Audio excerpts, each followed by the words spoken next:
Hello guys, kumusta kayong lahat? Ako si Harry from Pinoy Nomads at kasama ko ngayon si Mrs. at si Colleen. At ngayon ay ipapakita namin sa inyo yung super cheap DIY awning na ginawa po natin para kay Kai, para sa van. So, I hope magkaroon kayo ng konting idea kung paano namin ginawa ito. Napaka-limited yung budget, pero magagawa natin siya ng paraan kung talagang gugustuhin natin. No?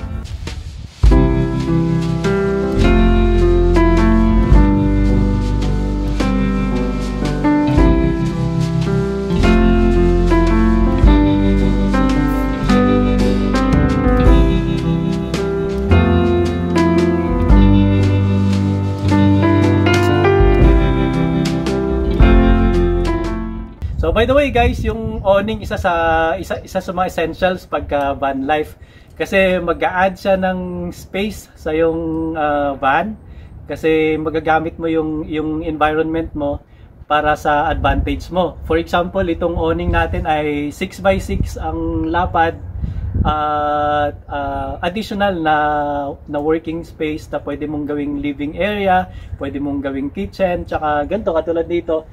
Dining area namin, dito kami nagko-coffee, nagre-relax. So maganda yung may awning kasi protected ka from sunlight, from rain at sa iba pang mga mga weather disturbances. Pero wag lang sa sobrang lakas na hangin talaga, hindi mo to mase-set up. Pero pag mga mga magandang panahon ay pwede mo siyang magamit. Napakalaking additional itong awning dito sa kay Kai, no, sa van life natin. So aside doon sa deck na nasa taas na masarap tumambay din at mag-stargazing, pwede ring lagyan ng tent sa taas, pwede ring cargo space, no, pag nagta-travel. So yun, at isa pa sa mga nagustuhan ko dito sa build natin yung solar panel natin, solar setup. Gagawin ko rin ng video one of these days para magkaroon din po kayo ng kahit konting idea kung paano natin sinet up yung electrical natin dito sa van. So yun guys, papakita ko sa inyo kung paano natin sinet up itong awning.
Okay guys, so makikita nyo malaking additional kahit medyo maliit lang yung awning.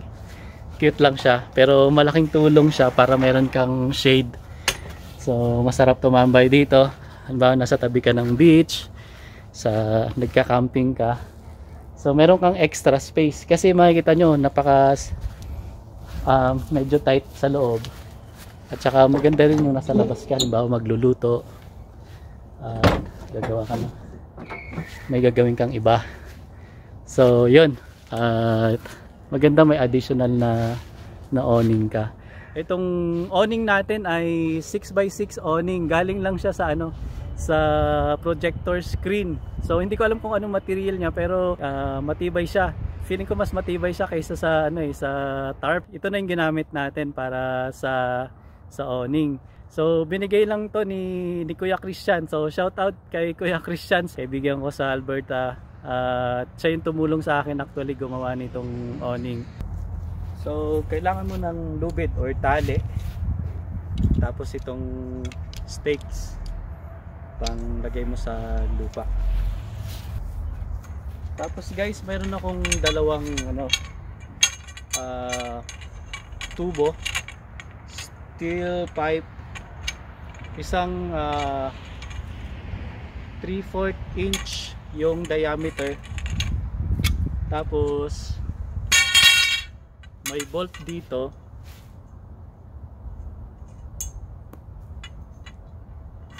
kasi may nakapalaman siyang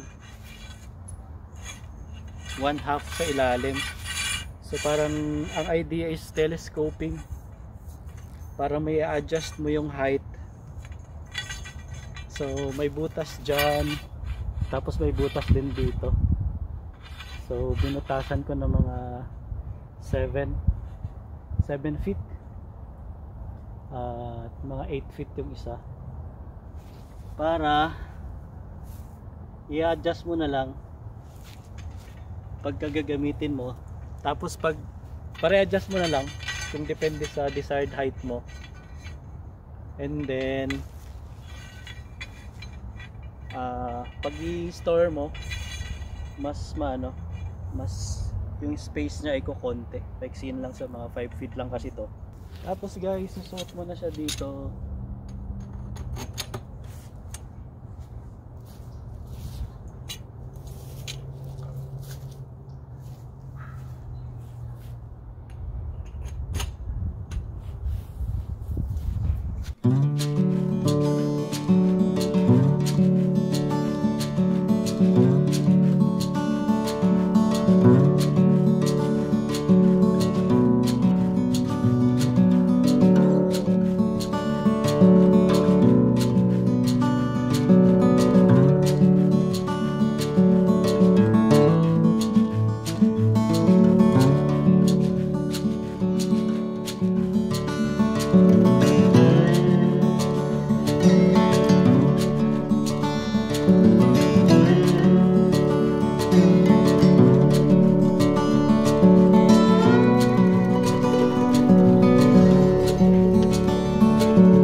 Okay, thank you so much guys for watching, and I hope nag-enjoy po kayo sa video natin sa araw na to.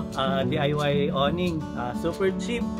At kung nagustuhan niyo po ang video natin for today, please don't forget to like, share, and subscribe, and continue to follow along our van life adventure dito po sa Amerika. Thank you so much guys. God bless. Bye.